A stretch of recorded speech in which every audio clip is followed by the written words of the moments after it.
మా ఈ ఛానల్ ఉద్దేశం. God bless you. పరిశుద్ధమైన తండ్రి, ఈ విధంగా మీ సన్నిధిలో కనబడడానికి మీరు మాకు అనుగ్రహించిన అత్యద్భుతమైన అవకాశం బట్టి మీ నామం మహిమ కలుగును గాక. ప్రభా, ఈ విధంగా మరొకసారి మీ సన్నిధిలో కనబడడానికి మీకు శ్రేష్టమైన చిత్తాన్ని తెలుసుకోవడానికి గాను మీరు మాకు అనుగ్రహించిన గొప్పదైన కృపను బట్టి, గొప్పదైన మీ పరిశుద్ధాత్మ సహాయాన్ని బట్టి మరింతగా కృతజ్ఞత తెలుస్తున్నా తండ్రి.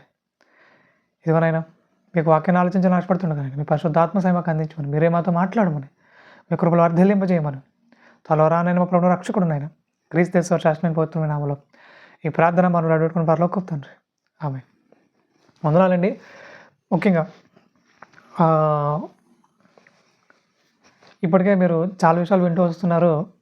సత్యాన్ని ఎలా ఆలోచించాలి, సత్య సంబంధమైన ఆలోచనతో ఎలా నింపబడాలి అనే దాని గురించి చాలా వివరంగా మీతో మాట్లాడుతూ వస్తున్నాను. దేవుని యొక్క కృపను బట్టి ఇప్పటికి మీరు చాలా విషయాలు నేర్చుకున్నారని నేను భావిస్తున్నాను.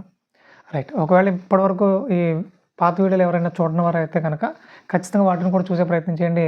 వాక్యాన్ని ఏ విధంగా ధ్యానించాలి, ఎలా ఆలోచించాలి, ముఖ్యంగా వాక్యాన్ని అపార్థం చేసుకుంటున్న పరిస్థితిని బట్టి వాటిని ఎలా సరిదిద్దుకుని చదవాలి, సరిదిద్దుకుని ఆలోచించాలి, మనం వాక్యానుసారంగా ఎలా అడుగులు వేయాలి అనే దాని గురించి చాలా విషయాలు మాట్లాడడం జరిగింది. మీకు వీలైతే ఖచ్చితంగా వాటిని కూడా వినే ప్రయత్నం చేయండి. అయితే ఈరోజు కూడా ఒక మంచి విషయాన్ని ఆలోచించే ప్రయత్నం చేద్దాం. అయితే సమాజంలో చాలామంది ఏదైనా సరే పనిని ప్రారంభించడం వరకు ప్రారంభిస్తారేమో కానీ దానిని ముగించడం అనేది చాలా మట్టుకు చేయని పరిస్థితి అయిపోతుంది. అంటే చాలామంది పనిని ప్రారంభిస్తున్నారు. మేము ఇది చేయాలి, అది చేయాలి, ఇదిగో కొత్త సంవత్సరం వచ్చింది కాబట్టి అలా చేయాలి, ఇలా చేయాలి, అలా చేయాలని చెప్పేసి చాలా పనులు ప్రారంభిస్తున్నారు, కానీ వాటికి ముగింపుకి తీసుకెళ్ళట్లేదు. ముఖ్యంగా దేవుడు కూడా బైబిల్ గ్రంథంలో మాట్లాడుతూ కార్యారంభము కంటే కార్యంతము మేలు అంటున్నాడు. మరి అలా కార్యంతం చేసే పరిస్థితి ఎంతమందికి ఉంది? అంటే పనిని సరే ప్రారంభించింది ముగించేంత వరకు నమ్మకంగా నిలబడే వాళ్ళు ఎంతమంది ఉన్నారు అని అంటే, పని ప్రారంభించింది మొదలుకొని ముగించేంత వరకు నమ్మకంగా ఖచ్చితంగా నిలబడే వాళ్ళు దేవునికి కావాలి.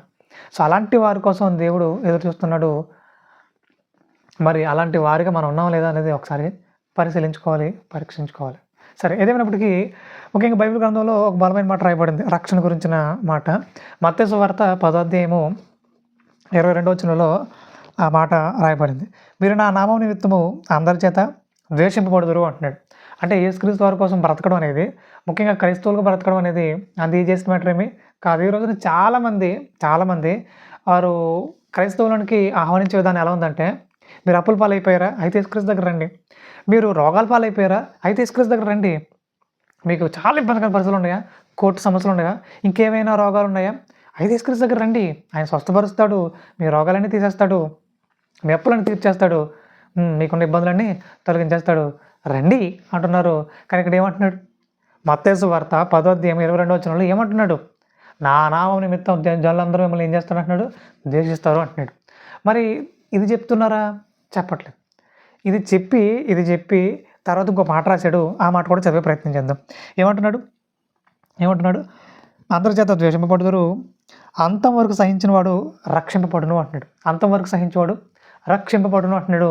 మరి అంతం వరకు సహించేవారు ఎవరు? అంతవరకు సహించే పరిస్థితి ఎంతమందికి ఉంది? అంటే అంతవరకు సహించాలంటే మనం ఏం కలిగి ఉండాలి అని అంటే, హృదయం నిండా వాక్యం కలిగి ఉండాలి, పరిశుద్ధాత్మ సహాయం కలిగి ఉండాలి, నిత్యము ఆయనతో మంచి సహవాసం కలిగి ఉండాలి. ఎప్పుడైతే అది లేదో ఖచ్చితంగా మన అడుగులు, మన ఆలోచనలు ఎటో వెళ్ళిపోతాయి. కాబట్టి ప్రియమైన వాళ్ళారా, అంతవరకు సహించేవారుగా మనం ఉండాలి. అదే మాటను క్రోడీకరిస్తూ 24వ అధ్యాయంలో మత్తయి సువార్త 24వ అధ్యాయం 13వ వచనంలో కూడా అదే మాటను క్రోడీకరించి మాట్లాడుతున్నారు. ఆయన అంతవరకు సహిస్తేనే మనకు బహుమానం అంటున్నాడు. ఒకసారి ఆ మాటను కూడా చదివే ప్రయత్నం చేద్దాం. మత్తయి సువార్త 24వ అధ్యాయము 11వ వచనం. అంతవరకు సహించేవాడు ఎవడో వాడే రక్షింపబడును. అంటే బాప్తిజం పొందగానే, చాలామంది అనుకుంటున్నారు బాప్తిజం పొందగానే మనం రక్షణలోకి వెళ్ళిపోతున్నాం అంటున్నారు. బాప్తిజం పొందినవాడు ఎవరైతే ఉన్నాడో వాడు రక్షింపబడును అంటున్నాడు. అంటే ఫ్యూచర్ టెన్స్, భవిష్యత్తులో జరగబోతుంది. కానీ అంతవరకు ఏం చేయాలి? అంతవరకు సహించాలంటున్నాడు. సహించాలంటే అందరి చేత ద్వేషింపబడతామట, ఎన్నో ఇబ్బందికర పరిస్థితులు ఎదురవుతాయట, హింసింపబడతామట. ఇలా ఎన్నో ఇబ్బందికర పరిస్థితులు వచ్చినప్పటికీ యేసుక్రీస్తు వారిని వదలకుండా ఆయన కోసం నమ్మకంగా బ్రతికేవాళ్ళు కావాలంటున్నాడు. అంతము వరకు అంటే యేసుక్రీస్తు రాకడ వరకు లేదా మన పోకడ వరకు నమ్మకంగా కనిపెట్టాలంటున్నాడు, కాపాడుకోవాలంటున్నాడు రక్షణ. అంతవరకు నమ్మకంగా కాపాడుకోవాలా? నమ్మకంగా కాపాడుకుంటేనే రక్షణ, లేదంటే లేదు అంటున్నాడు. అంటే అంతవరకు సహిస్తేనే రక్షణ అంటున్నాడు. ఇప్పుడు మనకు ఆ విషయం అర్థం కావాలి.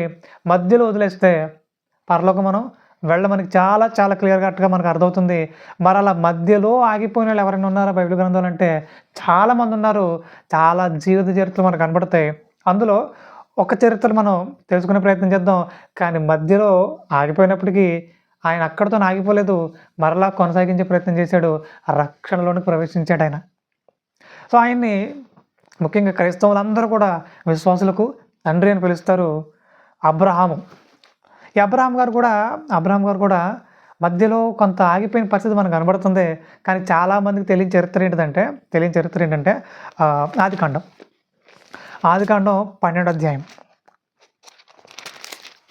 ఆదికాండం 12వ అధ్యాయంలో మొట్టమొదటి మాట ఏమనుందంటే, యెహోవా నీవు లేచి నీ దేశం నుండి, నీ బంధువుల యొద్ద నుండి, నీ తండ్రి ఇంటి నుండి బయలుదేరి నేను నీకు చూపించే దేశం నాకు వెళ్ళుము అని దేవుడు పిలవడం, వెంటనే అబ్రహాము బయలుదేరిపోవడం, ఇది మనకు కనబడుతుంది అక్కడ. అయితే ఇది మొట్టమొదటిగా పిలిచిన పిలుపా, లేదంటే రెండోసారి పిలిచిన పిలుపా? మనకు అక్కడ చూస్తుంటే దేవుడు పిలవడం, అబ్రహాం బయలుదేరిపోవడం, ఎక్కడికి ఏంటని కూడా అడగకుండా బయలుదేరిపోవడం, ఇది మనకు కనబడుతుంది. అరే ఎంత గొప్ప అయినా అన్నట్టుగా కనబడుతున్నాడు ఆయన. కానీ మనకు అర్థం కాని విషయం ఏంటంటే, అంటే బైబిల్ గ్రంథంలో ఏదైనా సరే ఒక విషయం మనకు అర్థం కావట్లేదు అని అంటే మరలా బైబిల్ని అడగాలి. కానీ చాలామంది అక్కడ అర్థం కావట్లేదా, వెంటనే వీళ్ళ సొంత ఉద్దేశాలు అక్కడ యాప్ చేసేసి వీళ్ళు మాట్లాడేస్తున్నారు. కానీ వాటిని బైబిల్ సంబంధించిందా, బైబిల్ దాన్ని యాక్సెప్ట్ చేస్తుందా అంటే యాక్సెప్ట్ చేయదు. కానీ వీళ్ళ సొంత ఉద్దేశాలన్నీ అందులో కలిపేస్తున్నారు. మరి అలా కలిపేయడం వల్ల ఎంత నష్టం వాటిల్తుందంటే చాలామంది ఆత్మీయ జీవితాలు పాడైపోతాయి. అలా పాడైపోయే విధంగా మనం ఎందుకు ఉండాలి? అలా పాడు చేసే విధంగా సేవ కూడా మనం ఎందుకు ఉండాలి? సో అలా ఉండొద్దు. అలాంటి ఆలోచన దాని ఏమాత్రం కూడా మంచిది కాదు. అయితే మరి అబ్రహాం గారిని పిలిచిన పిలుపు ఇది మొదటి పిలుపు కాకపోతే మరి మొదటి పిలుపు ఏమై ఉంది అని అంటే, మరలా బైబిల్ గ్రంథంలో మనం దాన్ని పరిశీలించే ప్రయత్నం చేయాలి. పరిశీలించే ప్రయత్నం చేయాలి. మరి అది ఆ సందర్భం ఎక్కడుందనంటే, అపోస్తుల కార్యాలు 7వ అధ్యాయము మొదటి నుంచి చూసుకుంటే అక్కడ స్టెఫెన్ గారు మాట్లాడుతూ అబ్రహాం గారి చరిత్ర గురించి మాట్లాడుతున్నారు. ఆయన ఏంటిది అబ్రహాం గారి చరిత్ర గురించి మాట్లాడిన చరిత్ర ఏంటిది అని అంటే, ముఖ్యంగా అబ్రహాం గారు మొట్టమొదటిగా ఆయన నివసించే ప్రాంతం ఏంటంటే మెసొపొతామియాలో ఊరు అనే ప్రాంతం. సో మరి అక్కడి నుంచి దేవుడు పిలవడం, అలా పిలిచిన తర్వాత ఆయన బయలుదేరడం జరిగింది. అసలు ఆ సందర్భం ఏంటనేది అపోస్తుల కార్యాలు 7వ అధ్యాయము 2వ వచనం నుంచి చూద్దాం. అందుకు స్టెఫెను చెప్పేదేమనగా, సహోదరులారా, తండ్రులారా వినుడి. మన పితరుడైన అబ్రహాము హారానులో కాపురం ఉండక మునుపు మెసొపొతామియాలో ఉన్నప్పుడు మహిమగల దేవుడు అతనికి ప్రత్యక్షమై, నీవు నీ దేశమును నీ స్వజమును విడిచి బయలుదేరి నేను నీకు చూపింపబోవు దేశంలోకి రమ్మని అతనితో చెప్పాను. అంటే మెసొపొతామియాలో ఉన్నప్పుడే దేవుడు అతన్ని పిలిచాడు. అతను పిలిచిన తర్వాత తండ్రిని, బంధువుల్ని అందరిని వెంట పెట్టుకుని ఆయన బయలుదేరిపోయాడు. అంటే ఇప్పుడు ఆయన ఏమన్నాడు, నీ తండ్రి ఇంటి నుంచి, నీ బంధువుల దగ్గర నుంచి నువ్వు బయలుదేరు అని అంటే తండ్రిని, బంధువులందరిని వెంట పెట్టుకుని బయలుదేరాడు. ఇప్పుడు దేవుని మాటకి అనుకూలంగా చేస్తున్నాడా, వ్యతిరేకంగా చేస్తున్నాడు అంటే అనుకూలంగా ఏమీ చేయట్లేదు. తండ్రిని, బంధువులందరినీ వెనక పెట్టుకుని బయలుదేరిపోయాడు ఆయన. అంటే మరి ఇదంతా ఎక్కడుంది అంటే, మనం ఇప్పుడు తర్వాత చదివింది ఏంటి? ఆదికాండం 12వ అధ్యాయం మొదటి వచనం చదివాం. 11వ అధ్యాయం చివరి వచనాలు చూసుకుంటే అక్కడ చరిత్ర అంతా మనకు కనబడుతుంది. ఒకసారి అది కూడా చూసే ప్రయత్నం చేద్దాం. అంటే ఏదో మనం గిట్టించి మాట్లాడినట్టు ఉండకూడదు. మనం ఏం మాట్లాడినా అది వాక్యం చెప్పిందై ఉండాలి. వాక్యం చెప్తే మనం మాట్లాడాలి. అంతే తప్ప మనం ఏదో కిట్టించి మాట్లాడే విధంగా మనం ఉండకూడదు. ఆదికాండం 11వ అధ్యాయము 31 నుంచి చూడగలిగితే కనుక, తన కుమారుడగు అబ్రామును, తన కుమారుడగు హారాను అనగా హారాను కుమారుడగు లోతును, తన కుమారుడగు అబ్రాం భార్య అయిన శారయి అను తన కోడలిని తీసుకుని కానాను వెళ్ళుటకు కల్దీల ఊరను పట్టణంలో నుండి వారితో కూడా బయలుదేరి హారాను మట్టుకు వచ్చి అక్కడ నివసించిరి. అంటే బయలుదేరారు, కానీ మధ్యలోకి వచ్చాక ఆగిపోయారు. అలా ఆగిపోయిన తర్వాత తెరహు బ్రతికిన దినములు 205 ఏండ్లు. తెరహు హారాన్లో మృతి పొందెను. హారానులో తెరహు అనగా అబ్రహాం గారి తండ్రి చనిపోయాడు.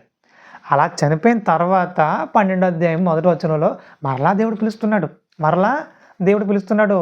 నువ్వు బయలుదేరిక, నీ తండ్రి ఇంటి నుంచి, నీ బంధువుల దగ్గర నుంచి నువ్వు బయలుదేరు అంటున్నాడు. అంటే మరి మొదట పిలిచినప్పుడు బయలుదేరాడా అంటే బయలుదేరాడు, కానీ మధ్యలో ఆగిపోయాడు.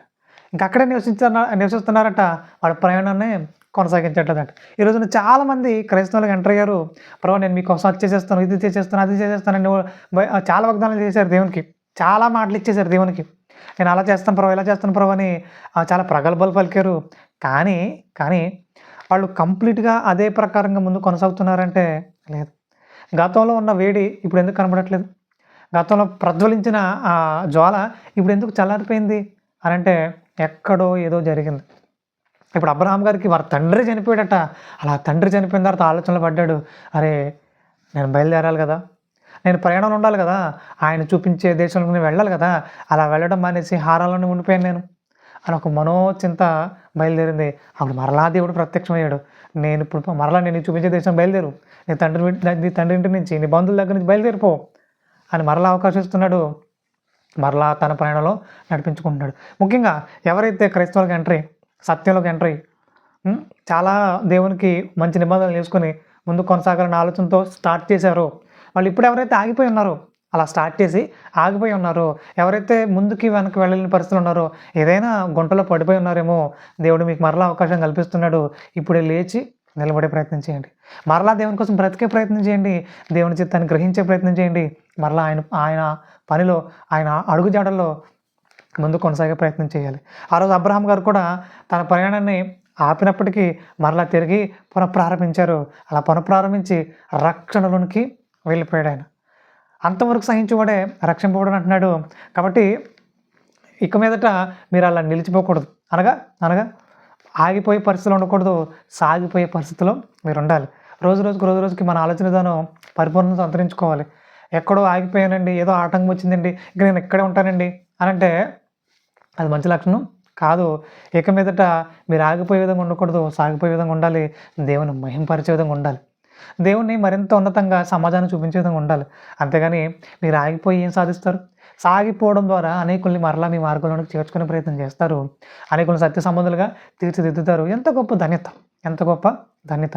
అలాంటి గొప్పదైన ధన్యతలో మీరు అందరూ ఉండాలి. అంతవరకు సహిస్తూ గొప్పదైన రక్షణలు మీరు అడుగులు వేయాలి.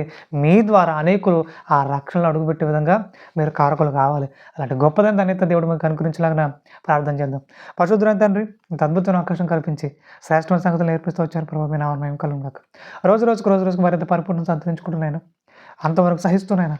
మీరు ఇచ్చే గొప్పదైన రక్షణ పాల్పొంపులు పొందడానికి గొప్పదైన కృపను మాకు అనుగ్రహించి నేర్చుకుని ప్రార్థపడుతూ త్వరలో రానైనా ప్రభు రక్షకుడు నేను క్రీస్తు శ్రేష్టమైన పవిత్రమైన నామములో ఈ ప్రార్థన మనం అడుగుకున్న పరలోకపు తండ్రి, ఆమేన్. వందనాలండి. ప్రియ స్నేహితులారా, సమాజంలోని మనుషులు రకరకాల వాటి కొరకు పరుగులు తీస్తున్నారు. ఆనాడు అపోస్తుడైన పౌలు గారు తన చివరి దశలో మాట్లాడుతూ నా పరుగు కడముట్టించితిని అంటున్నారు. అంటే క్రైస్తవులుగా మన పరుగు పరలోకానికే కావాలి అనే ఆలోచనతో మైండ్ రన్ టు హెవెన్ అనే నినాదమే మా ఈ ఛానల్ ఉద్దేశం. God bless you.